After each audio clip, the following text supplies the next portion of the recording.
I just want to introduce myself. I'm Lindsay. I am the moderator for this session, and welcome everyone to our panel session. Before we get started, a bit of housekeeping. This session is being recorded, and we ask that participants keep your mic muted unless you're asking a question. We also ask that participants keep their video off to protect the bandwidth and hopefully prevent potential issues with lagging.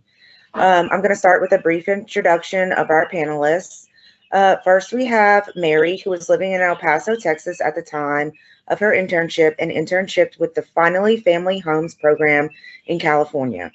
Next, we have Chance, who is from Lake Charles and interned at the National Alliance on Mental Illness, SWLA, in Lake Charles. Lastly, we have Jade, who is from Sulphur and interned at the Educational Treatment Council in Lake Charles. Interns, if your camera is not already on, please turn your cameras on now so we can see you. I see all three of you. As a reminder for attendees, please keep your cameras off for the duration of this session so that we can focus on the panelists. We also ask that all attendees leave your microphones off unless you are asking a question. This will help keep unexpected sounds from distracting the rest of the session. I'm going to open it up for Q&A with the interns. If you have a question, please use the raise hand feature and I'll call on you to ask a question.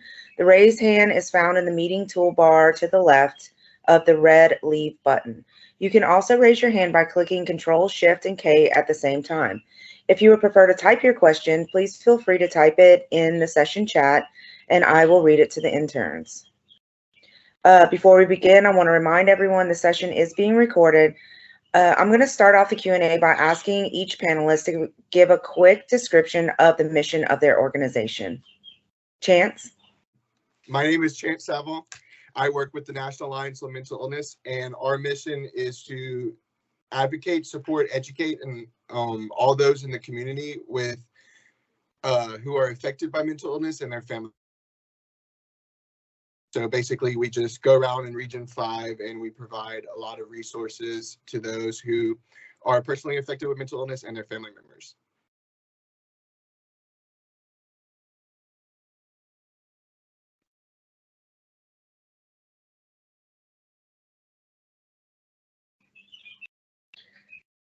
Awesome. Jay, do you want to go next? Sure. ACC has a variety of different programs, but the mission statement for the program that I work in is to provide parent education to families who are struggling or at risk of having their children removed from the home by DCFS. And just making sure that they have safe and appropriate family experiences and they are raising their children in a nurturing home.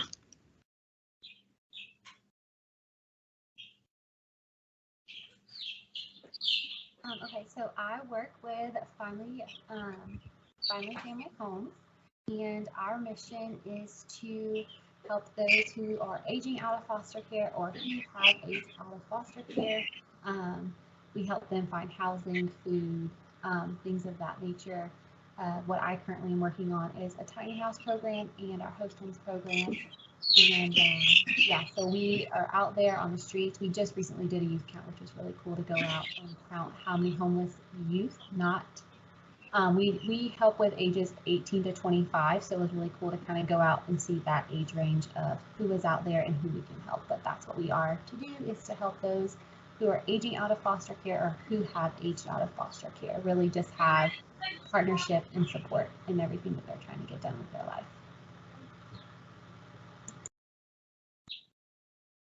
Awesome. Thank you guys for those introductions. Now, a question for each of you, beginning with Mary. How did you end up becoming a staff member? Yeah, so I finished my internship and I told Christina, she is the founder of Finally Family Homes as well as the executive director, and she was my site supervisor, so I worked directly with her. I just told her, I was like, I love what you guys do. I'll volunteer. Obviously, I don't live there, but I have time. I can volunteer. So I volunteered a little bit with her. And then one day she kind of posted on her social media, like, oh, I'm thinking about hiring someone. I just don't know. And then I messaged her and I was like, obviously I'm not there. I can volunteer more hours if that's what you need. And she went to the board and they were like, we don't have it in our budget to pay for you to hire someone right now. So I was volunteering between 10 and 15 hours every week. And then in December, we were moving from El Paso to Temple, Texas. And she was like, I know you guys are moving and you've been looking for a job. The board approved to hire you. Do you want to get hired? And I was like, yes, yeah, like that'd be so awesome. And so, yeah, I've been working with them for over a year between internship and volunteering. And then I just got hired on in December as a part-time staff. And then they're hoping that within the next 6 months, when our 2 programs take off, that they can actually hire me full-time. Awesome. What about you, Chance? At NAMI for that, and then I was offered a full-time position after I completed my program, and my site supervisor was executive director at the time, so I was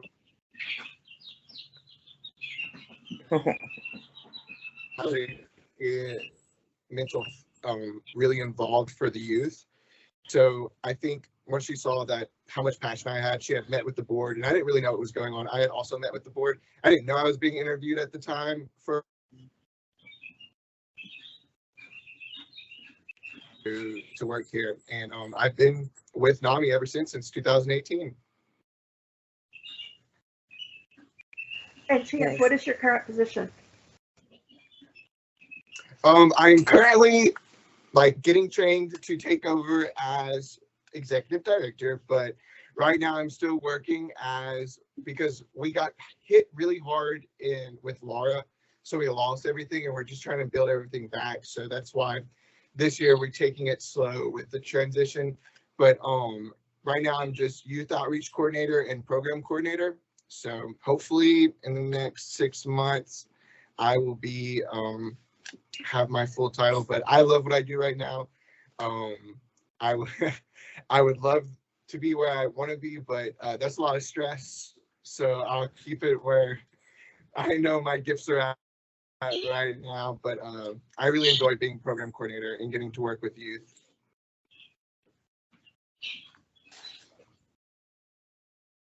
Oh, right, my turn. Okay. So I started my internship at ETC in January, and during that time, January of 21, and during that time, I was following a family educator, and I got really invested in a case. I wanted to see it through. So come May, when the internship ended, I had asked our site supervisor, hey, I don't want to leave. Is there any way I could stay on? I want to see this family succeed and see it through. So she let me stay on as a permanent volunteer and labeled me special staff. And I was graduating in December of 21. So I still had 1 semester to go. But the site supervisor told me, hey, you have a job here. We want you as soon as possible. So they actually let me start as a part-time family educator, since that's who I'd followed. I was able to see the case through. It was amazing. We reunited a father and son. It was awesome. And then they developed a new program. It's the Kinship Navigator program. It's for children who are placed with their grandparents or an aunt, an uncle, a sister, even fictive kin. They don't have to become certified foster parents most of the time, but they don't know how to navigate the system. So I was hired as the Kinship Navigator Outreach and Skills Specialist. I have a very long title. It's KNOS for short. So I am the KNOS. And I contact anyone in the 5 parish area that has a relative living with them, grandparents, sisters, aunts, uncles, cousins, anyone, and see if they need any resources, if I provide parent education for them, because a lot of times it's grandparents that they've raised their kids and times have changed. It's been decades. They don't know the laws. They don't know their rights. They don't know what they're eligible for. So it's my job to provide them with those resources, fill out paperwork if they need it, provide the education. It's kind of the fun part, because I get to see the good side of DCFS and all of that stuff. So it's pretty cool. Awesome. If anybody thinks they can hear chicks in the background of my house, you're not crazy. It is, and I apologize. It's just my crazy life. So if anybody, any of our guests have any questions for the interns?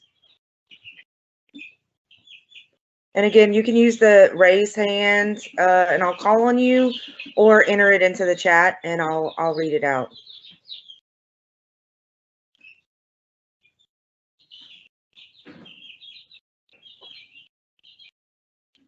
Okay, well, I'll start one off. What were some of the challenges you experienced during your internship? Mary, you can start.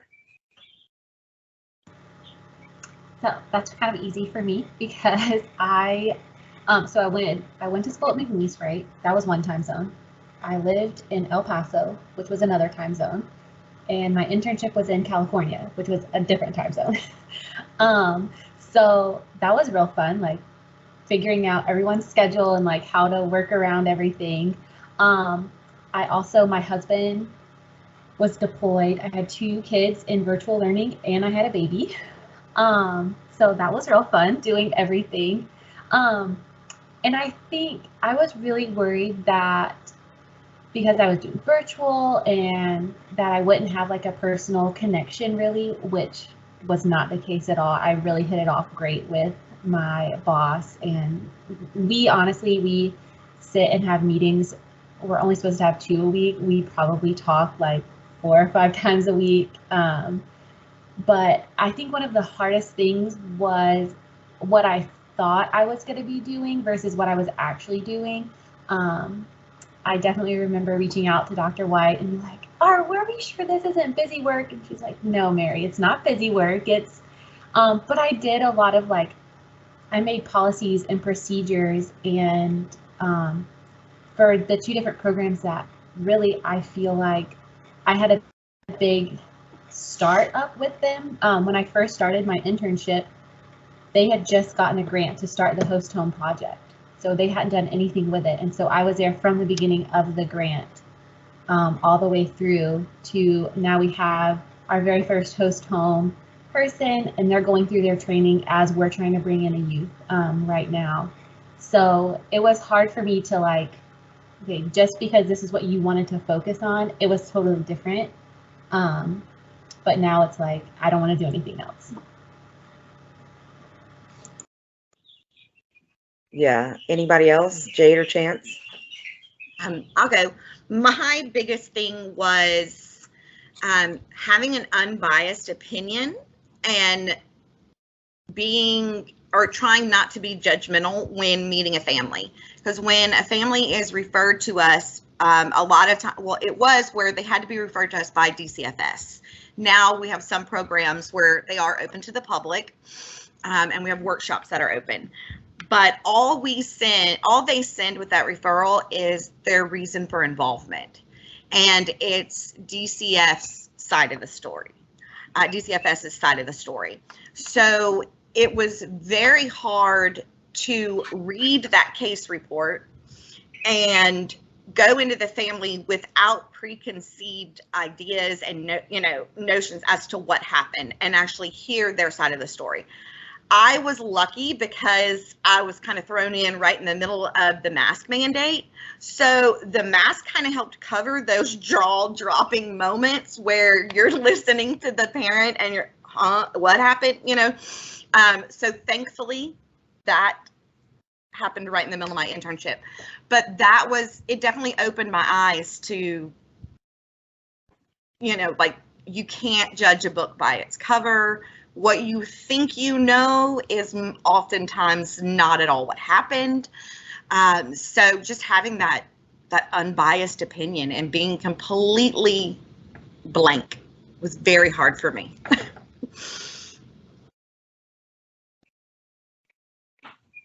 Chance, do you have anything to add? I would probably say the biggest challenge for me in the beginning of my internship was learning how to detach from a lot of the intense situations I was immersed in for 8 hours a day, and kind of learning how to take a step back once I leave my internship. I interned pre-COVID, so everything was very normal. So like it was very much a lot of really intense feelings and emotions that I experienced in the beginning. I have a huge heart, so it's very easy for me to just like feel everything all at once. I'm a huge empath, so I think the biggest challenge for me was, because I never worked with mental health before until then, was to learn how to just like step away from it and just kind of detach after work and learn a lot of coping mechanisms that worked for me, things that I used to just kind of remove myself from that situation so I can not carry so much on my shoulders, because I do feel like a very fix-it Felix and have to, carry the world on his shoulders at all times. But I think once I tackled that, that was probably the only challenge I really faced in the beginning.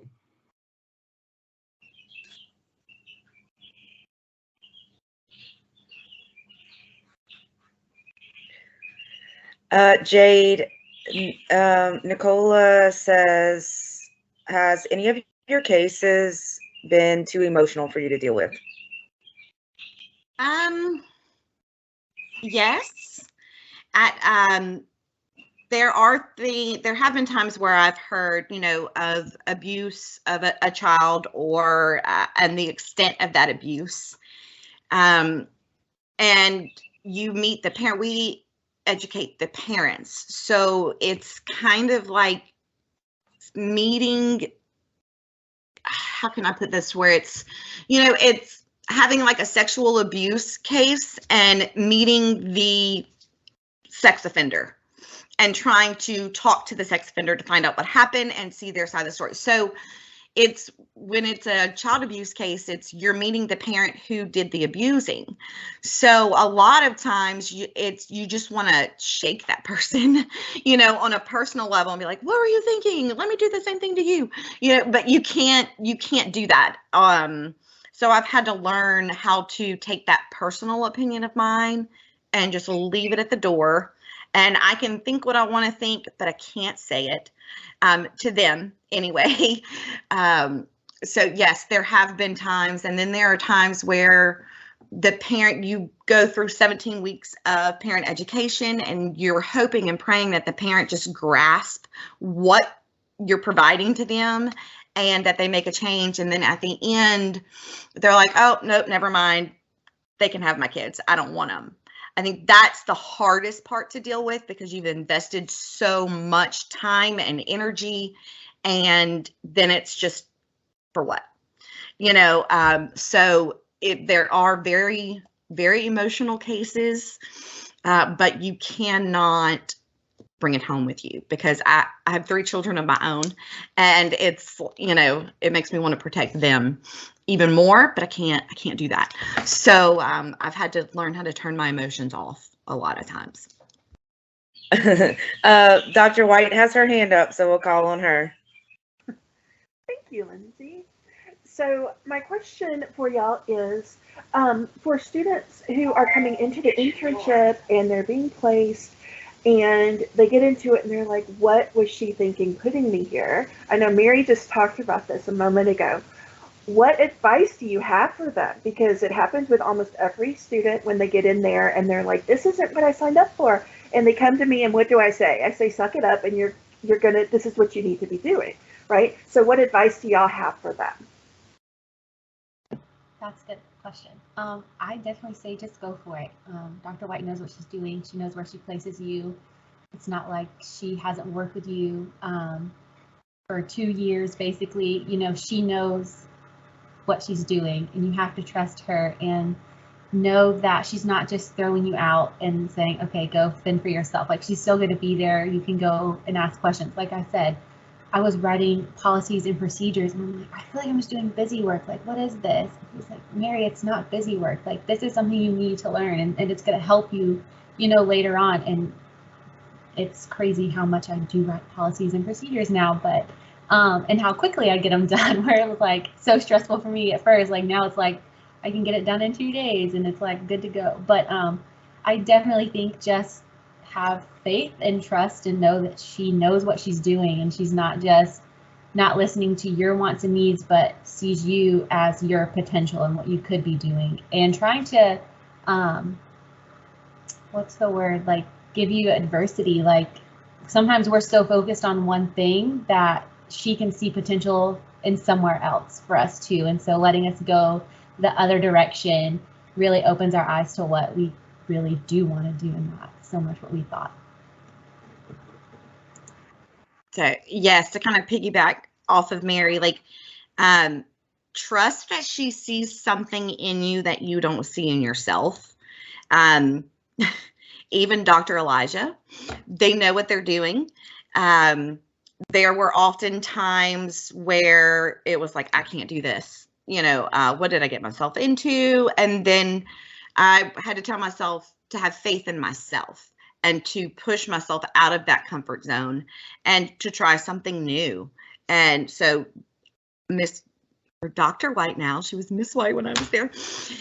Dr. White, I would talk to her, and she would always give great advice, and she would say, just stick to it. You can do this. You can do this. You're strong enough. And I believed her, and she meant it. So listen to them. They know what they're doing. They really do.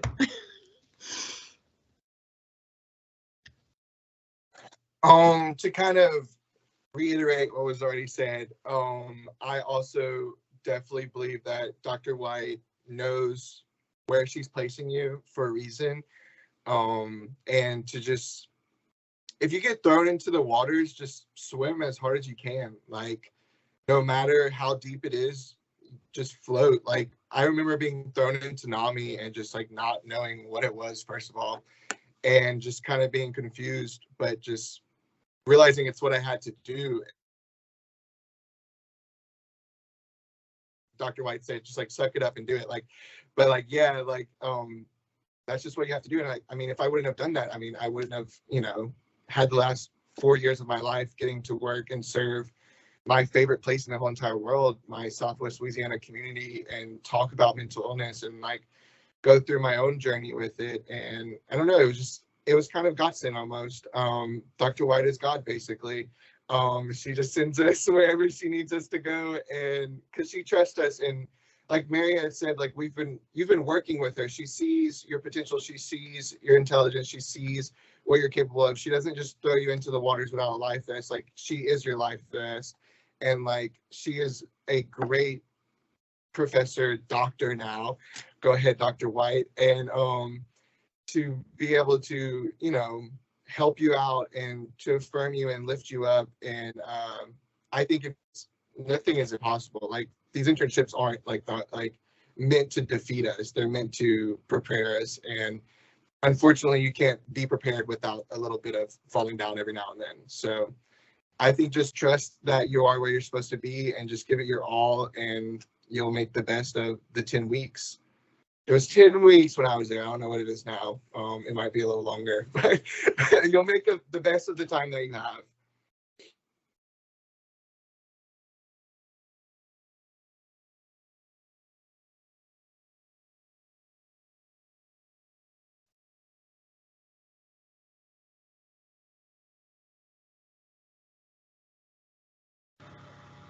You're muted.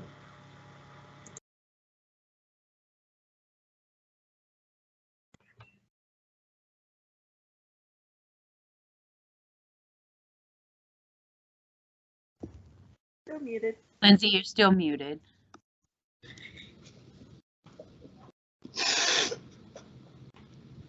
It's awesome. Nope.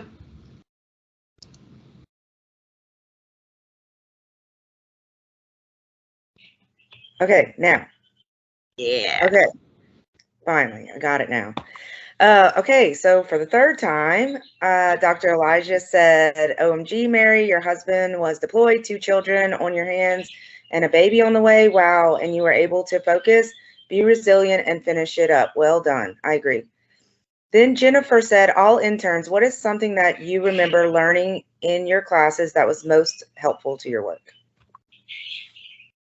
I'll go first. I would say the methods, family methods, family law. I actually never thought I would apply that because of what I wanted to do. I wasn't going onto that side, but having the kinship program and helping these, caregivers navigate the system and how the law works and what their rights are and stuff like that helped.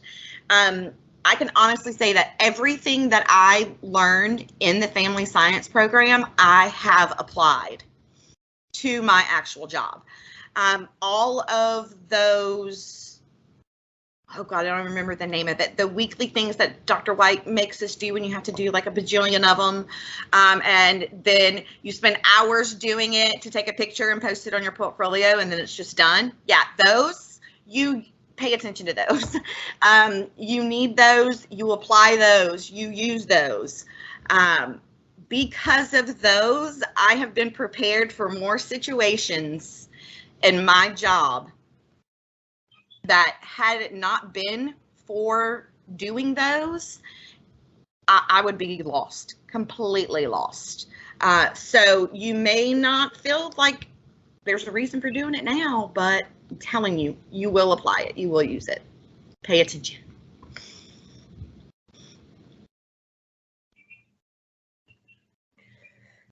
Okay, that was a good one. Anybody else want to add?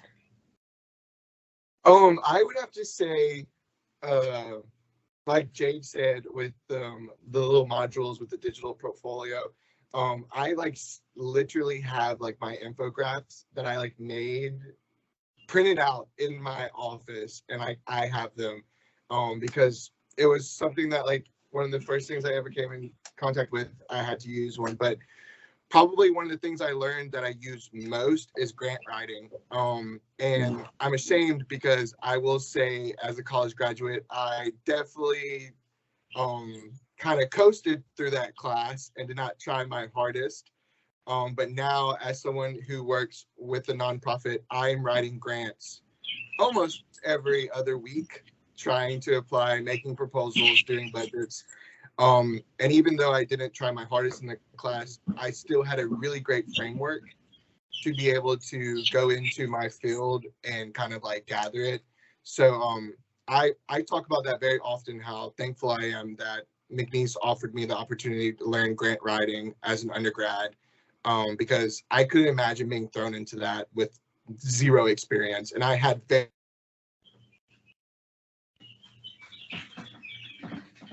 writing, and I don't know if y'all read this book, but Dr. White made us read a book one time. I'm pretty sure it's still in my room. It's called Who Me Lead a Group. And that was really fun. I remember pulling it out after I do a lot of support groups. So I remember pulling that out and doing going through it and seeing what kind of group I wanted it to be and the structure of it. So there's so much that I took from back when I was there. It was family and child studies, but now it's family science. There's a lot that I use every day to this day, and I'm very thankful for that program because it really does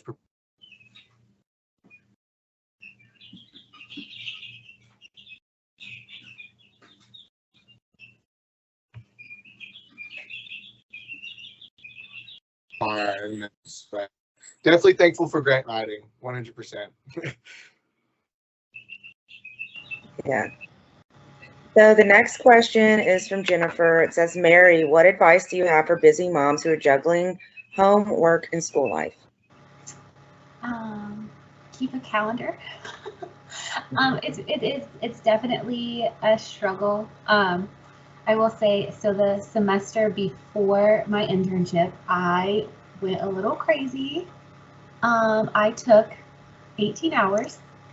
My 2 girls were home doing virtual learning, and I had my baby the day before school started. And I did 18 hours that semester, and then my last semester I did 15 hours with my internship and all 3 of my kids at home. So definitely just, for me, what worked best was having a strict schedule. Like, my kids were going to school at this time. I knew what time they started. I knew, like, okay, I have to do 2 hours for my internship every single day. Like, there's no excuses. It doesn't matter. So if we had to go to a doctor's appointment, okay, well, it has to work around my school schedule. And that's what I have, this giant calendar next to me that still, I work 2 jobs now. And it's the only way that I can function is if everything's written out on a schedule. We have calendars all over our house, and for my birthday, my daughter bought me a planner because it's just the only way I can function being a busy mom with activities and 3 kids and a husband who's here sometimes and not here sometimes. So Yeah, I do the same thing. I can relate to your struggle. My phone calendar, all my reminders, my lists, it's just use your time wisely, prepare, don't wait until the last minute, don't procrastinate. And I can kind of say that too. I had 3 babies in a year, a single birth and then twins 10 months later, and then decided to start school. So I had 3 infants. I was a freshman in college. I took 15 to 18 hours. I was a glutton for punishment. I don't know why I did it that way. So when they say it takes a village, it truly does. Ask for help. Like, I have a wonderful husband. I have wonderful in-laws. He cooked dinner a lot. It's a lot of late nights. You're tired. You're going to bed at 2 or 3 in the morning from schoolwork, and you're getting up with the baby at 5. So I graduated when they started school. So now things are kind of easier now that they go and I go. But I was able to stay home with them the whole time, and I made list about the list I needed to make in order to get everything done. And I would, you have to be very organized, but don't be afraid to ask for help because you're doing an amazing job. So just believe that and ask for help. Yeah, for sure. Thamira says, what was the best experience you guys had when you were interns? Like, maybe that one thing where it clicked, like, this is what I should be doing, or that something that sticks out in your head. I could say for me, we had to do, during our internship, we had to do a interview with someone that was not your site supervisor. And so I chose one of our board members, Kelvin, and the thing was to talk to them about how they're involved in the organization, kind of thing. And we did talk about that, but he does kind of a lot of the political side for our board, and having that conversation with him about how really there was all this money sitting in the government, and there was no way for our nonprofit to reach out and just be like, hey, we want some of this money, even though it was there for us. That was the moment I was like, okay, I want to work with this organization and I want to help them get out there and reach out, because California has a ridiculous amount of money just sitting in government, and without the right person to say, hey, we want this money for our organization, it just sits there and it doesn't get touched, or it goes to other places, such as forever they were offering grant money to go and buy a hotel on Skid Row for emergency shelters for Skid Row. But for us, we don't deal with Skid Row. We just want to deal with that youth. And so that was money we couldn't touch because we weren't directly with Skid Row. So we were trying to figure out, well, how do we get money like that to build our tiny houses? Because that's what we want. We want to build tiny houses so these youth have a forever home. that's our, you know, like we don't want to just put them in a hotel for 2 days and then who knows what they're doing. Like we want to build them this tiny home and it's theirs. So in that moment during my internship, when I interviewed with him, I was like, this is what I want to do.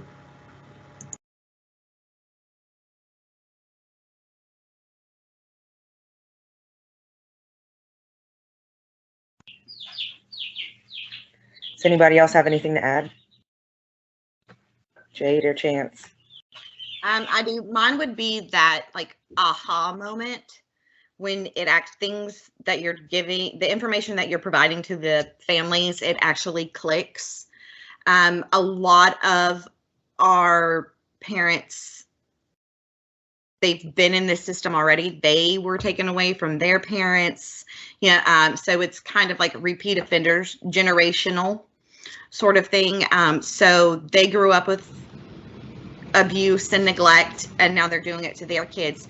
So when families learn that they can make their own rules, that you're a mom or a dad and these are your kids and you can make the house rules, not your parents who don't live there anymore. And to see that realization, like, I can do that? What? You know, like I can adult, is really kind of cool to see. And then when the families are reunited, when the parent does what they're supposed to do, cleans up their act, gets clean, gets sober, works their case plan, and when that child runs up to mama and daddy and the biggest hug and the tears, like that's the best experience. It makes you feel like what I'm doing is actually worth it.